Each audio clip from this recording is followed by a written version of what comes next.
2020년 3월 22일 중국 광시 좌쪽 자치구 위린시 제1인민병원 근처에 위치한 오래된 다세대 주택에서 일상적인 불편함이 하나 접수되었습니다. 2층에 거주하던 한 간호사가 자신의 집 하수구가 막혔다며 불만을 제기한 것입니다. 그녀는 마침 인근 파출소에서 근무하던 남자친구에게 도움을 요청했고, 두 사람은 집주인과 함께 막힌 배관을 확인하기 시작했습니다. 단순히 쓰레기나 이물질이 쌓였을 것이라 생각했던 배관 안에는 전혀 예상하지 못한 것들이 엉켜 있었습니다. 그것은 일반적인 오물이 아니었습니다. 배관을 막고 있던 것은 잘게 절단된 고기 덩어리들이었습니다. 누군가 엄청난 양의 고기를 변기에 쏟아부은 것처럼 보였습니다. 이 기묘한 상황에 의아함을 느낀 집주인은 즉시 경찰에 신고했습니다. 현장에 도착한 수사팀이 배관 전체를 해체하고 수거한 잔해들은 무려 2,368조각에 달했습니다. 그리고 감식 결과 이 조각들은 동물의 고기가 아니라 사람의 시신 일부인 것으로 확인되었습니다. 누군가 이 건물 안에서 사람의 목숨을 앗아간 뒤 그 흔적을 하수구로 흘려보낸 것입니다. 경찰은 즉각 이 끔찍한 사건의 진원지를 찾기 위해 건물 내부를 수색했습니다. 배관의 구조상 범행 현장은 위층일 수밖에 없었습니다. 수사팀이 3층의 한 임대 방문을 두드렸을 때 그 안에서 걸어 나온 사람은 건장한 남성이나 전과자가 아니었습니다. 머리를 단정하게 묶은 앳되고 가녀린 인상의 25세 여성 리펑핑이었습니다. 하수구에서 발견된 2,368조각의 흔적과 눈앞에 서 있는 조용한 간호사. 이 두 가지 사실은 전혀 어울리지 않았습니다. 도대체 이 평범해 보이는 여성의 방 안에서는 무슨 일이 있었던 것일까요? 간호사 리펑핑은 위린시의 제1인민병원에서 근무하는 25세의 청년이었습니다. 그녀의 삶은 겉보기에는 매우 성실하고 평범했습니다. 빈곤한 농촌 마을에서 태어난 그녀는 가족의 희망이자 아버지의 자랑이었습니다. 몸이 아픈 어머니를 돌보기 위해 5년제 간호전문대학을 선택했고, 졸업 후에는 집에서 2시간 거리인 병원에 취업했습니다. 동료들 사이에서도 활달하고 싹싹한 성격으로 평판이 좋았습니다. 하지만 그녀의 일상에는 미묘한 모순이 존재했습니다. 3년차 간호사로 일하며 안정적인 수입이 있었음에도 불구하고 그녀의 생활은 이해하기 어려울 정도로 궁핍했습니다. 그녀가 지내는 곳은 병원 뒤편 골목에 있는 월세 350위안, 우리 돈으로 약 6만 원 남짓한 넓고 비좁은 방이었습니다. 낡은 중고 냉장고 하나를 살 때도 몇 달을 고민해야 할 만큼 돈에 쫓기는 듯한 모습을 보였습니다. 누구보다 열심히 일하고 자신의 삶을 개척해 나가는 것처럼 보였던 그녀가 왜 이토록 극단적인 가난 속에 살고 있었는지 당시에는 아무도 그 이유를 알지 못했습니다. 사건이 발각되기 직전인 3월 22일 오후, 리펑핑은 여느 때와 다름없이 단정한 차림으로 퇴근해 자신의 월세방으로 돌아갔습니다. 병원 내의 그 누구도 그녀의 행동에서 어떤 불안감이나 이상 징후를 발견하지 못했습니다. 그런데 같은 시각 수사팀의 상황실로 한 통의 실종 신고가 접수되었습니다. 신고자는 인민병원의 정형외과 부원장으로 재직 중인 50일 세라 씨의 아내였습니다. 그녀의 남편이 이틀째 집에 돌아오지 않는다는 것이었습니다. 남편의 휴대전화로 연락을 시도하면 타 지역에서 수술 중이라거나 술에 취해 전화를 받을 수 없다는 메시지만 돌아왔습니다. 평소 BMW 차량을 몰며 병원 내에서 상당한 재력과 지위를 과시하던 남편이었습니다.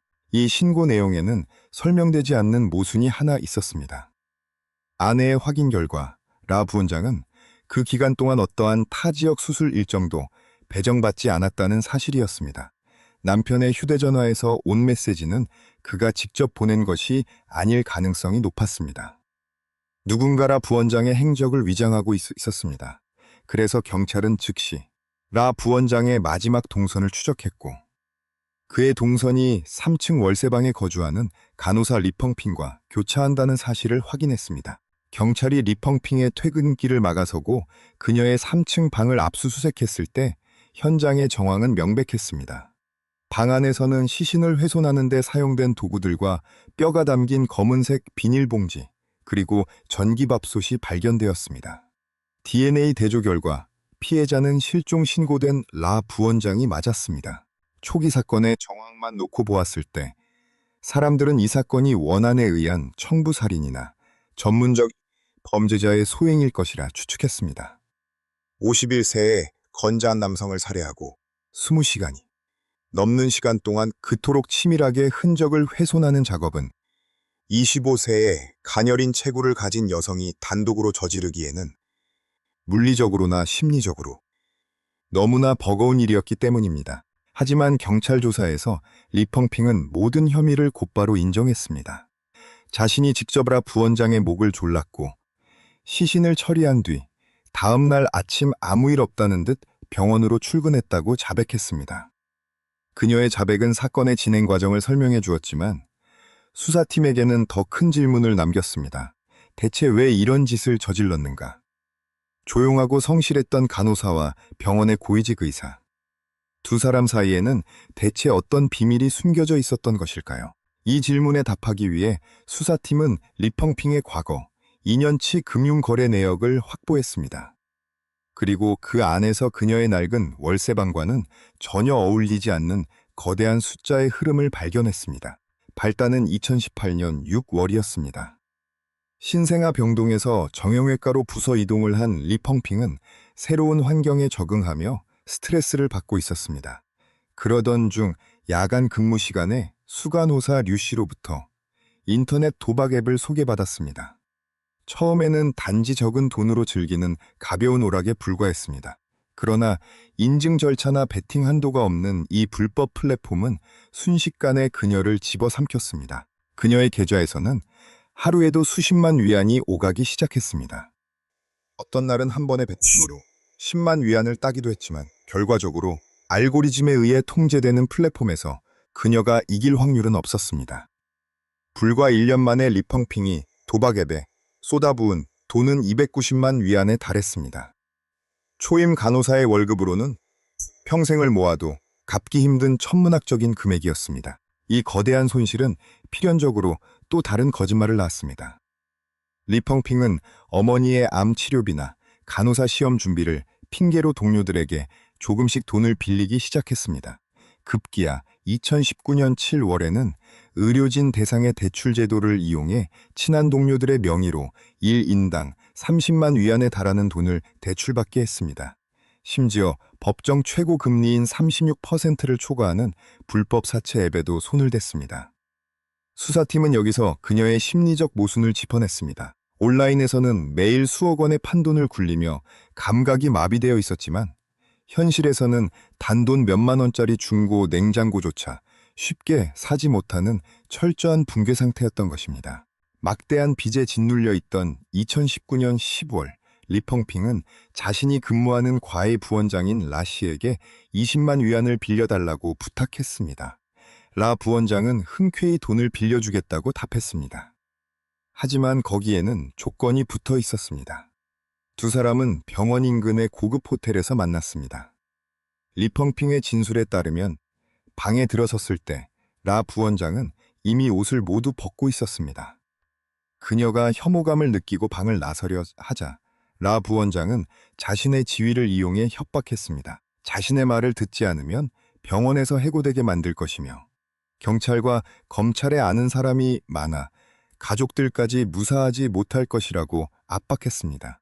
이날 이후 리펑핑은 빚이라는 올가미에 묶인 채라 부원장에게 성적으로 끌려다니게 되었습니다. 2019년 10월부터 2020년 2월까지 그녀는 총 13번에 걸쳐 호텔로 불려갔습니다. 라 부원장은 관계를 맺을 때마다 돈을 조금씩 나누어 주었습니다. 하지만 20만 위안이라는 약속된 금액은 2020년 3월이 되어서야 모두 채워졌습니다. 돈을 다 받았음에도 불구하고 라 부원장의 통제와 협박은 멈추지 않았습니다. 이 지점에서 사건의 성격은 완전히 달라집니다. 단순히 도박 빚에 시달리던 간호사가 돈을 노리고 벌인 범죄가 아니라 권력과 채무 관계에 의해 철저히 통제받던 약자가 벼랑 끝에서 선택한 극단적인 폭발이었음을 시사하는 정황이 드러난 것입니다. 수사팀이 확보한 병원의 의료 기록은 리펑핑이 범행 이전 이미 삶의 끈을 놓으려 했다는 사실을 보여주었습니다. 2020년 춘절 이후 그녀는 심각한 불면증을 소호소하며 수면제 배갈을 처방받았습니다. 그리고 그중 80알을 한 번에 삼켰지만 모두 토해내어 목숨을 건졌습니다. 두 번째로는 밤새 가스 밸브를 열어두었으나 실패했습니다. 세 번째로는 병원에서 인슐린 2병을 빼돌려 자신의 몸에 무려 800단위를 주사했습니다. 그럼에도 그녀는 죽지 않았습니다. 세 번의 자살 시도가 모두 실패로 돌아가자 자신을 파괴하려던 그녀의 절망은 점차 자신을 옥죄는 대상을 향한 맹렬한 분노로 방향을 틀기 시작했습니다. 2020년 3월 20일 밤 전염병 상황으로 호텔 출입이 어려워지자 라 부원장은 리펑핑에게 새로운 방을 얻으라고 지시한 뒤 그곳으로 찾아왔습니다. 술에 취한 채 방에 들어선 라 부원장은 다시 한번 일방적인 요구를 시작했습니다. 리펑핑이 게임을 하며 그를 피하자 라 부원장은 그녀를 모욕하고 해고하겠다는 협박을 쏟아낸 뒤 잠이 들었습니다. 어둠 속에서 라 부원장의 코 고는 소리가 울려 퍼졌습니다. 침대 끝에 웅크려 앉아있던 리펑핑은 그동안 겪었던 수치심과 공포가 끓어오르는 것을 느꼈습니다. 그녀는 조용히 휴대전화를 켜고 검색창에 질문을 입력했습니다. 약자가 강자를 죽이려면 어떻게 해야 하는가? 검색 결과들을 읽어내려가던 그녀의 시선이 한 가지 방법에 머물렀습니다. 새벽 1시, 리펑핑은 방 안에 있던 컴퓨터 케이블 선을 집어들었습니다. 그리고 잠든 라 부원장의 목에 선을 감고 온 힘을 다해 조르기 시작했습니다. 라 부원장이 잠에서 깨어 거칠게 저항하며 두 사람은 바닥으로 뒹굴었습니다. 하지만 리펑핑은 손에서 힘을 풀지 않았습니다. 마침내 라 부원장의 움직임이 멈췄고 경동맥의 맥박도 느껴지지 않았습니다. 그런데 이 끔찍한 살인이 끝난 직후 리펑핑이 보인 행동은 일반적인 범죄자의 도주나 은폐와는 거리가 멀었습니다. 그녀는 사망한 라 부원장의 손가락을 가져다 휴대전화의 지문 인식을 풀었습니다. 그리고 그의 알리페이 계좌에 있던 98,000 위안을 자신의 계좌로 이체했습니다. 하지만 놀라운 일이 벌어졌습니다. 돈이 리펑핑의 계좌로 들어오자마자 그녀의 휴대전화에 설치되어 있던 불법 사채 앱들이 밀린 빚을 자동으로 인출해 간 것입니다. 순식간에 98,000 위안은 빠져나갔고 그녀의 통장에는 단돈 900 위안만이 남았습니다. 이 황망한 상황 속에서도 도박과 빚에 찌든 그녀의 이성은 정상적으로 작동하지 않았습니다. 리펑핑은 포기하지 않고 라 부원장의 신분증과 은행 카드를 사진으로 찍어 새로운 대출을 시도했습니다. 심지어 사망한 라 부원장의 얼굴을 카메라에 비춰 안면 인식을 통과하려 했지만 시스템은 생존한 사람의 미세한 움직임을 요구했기에 끝내 실패하고 말았습니다. 살인을 저지른 직후에도 오직 대출과 돈에 집착했던 이 기괴한 행동은 도박 중독이 한 인간의 이성을 얼마나 철저히 마비시키는지 보여줍니다. 이후 아침 8시가 되자 리펑핑은 평소처럼 단정한 옷을 입고 병원으로 출근했습니다. 퇴근 후에는 다시 방으로 돌아와 라 부원장의 아내에게 그가 바쁘다는 거짓 메시지를 보내며 시간을 벌었습니다. 그리고 2368조각으로 흔적을 지우는 기나긴 작업을 시작했던 것입니다. 경찰 수사 과정에서 라 부원장의 차량을 뒤져 차용증을 찾으려 했던 정황도 드러났으나 실제 차용증은 라 부원장의 병원 사무실 캐비닛에 보관되어 있었습니다. 이 사건은 2020년 12월 22일 광시 좌쪽자치구 고급인민법원에서 항소심이 열렸습니다. 법정에 선 리펑핑은 비교적 차분하게 자신의 범행을 인정했습니다. 그러나 검찰이 두 사람의 관계를 부적절한 남녀관계 혹은 불륜으로 규정하자 그녀는 강하게 반발했습니다. 자신은 철저히 강요받았으며 살인 역시 그 끔찍한 통제에서 벗어나기 위한 유일한 선택이었다고 주장했습니다. 법정에 울려 퍼진 그녀의 목소리는 매우 격양되어 있었습니다. 자신이 어떻게 50대의 남성을 좋아할 수 있느냐며 그를 보는 것조차 혐오스러웠다고 절규했습니다. 하지만 법원은 그녀의 주장을 온전히 받아들이지 않았습니다.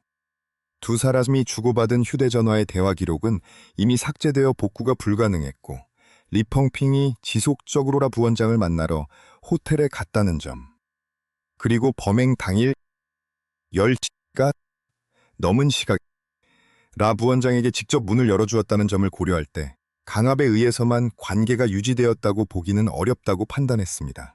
2022년 8월 20일 법원은 최종 판결을 내렸습니다. 재판부는 감정적 갈등과 채무 문제로 인해 살인을 저지르고 그 흔적을 잔혹하게 훼손한 죄질이 매우 무겁다며 1심의 사형 판결을 그대로 유지했습니다. 방청석에 앉아있던 리펑핑의 아버지는 딸의 선고를 듣고 그 자리에서 의식을 잃고 쓰러졌습니다.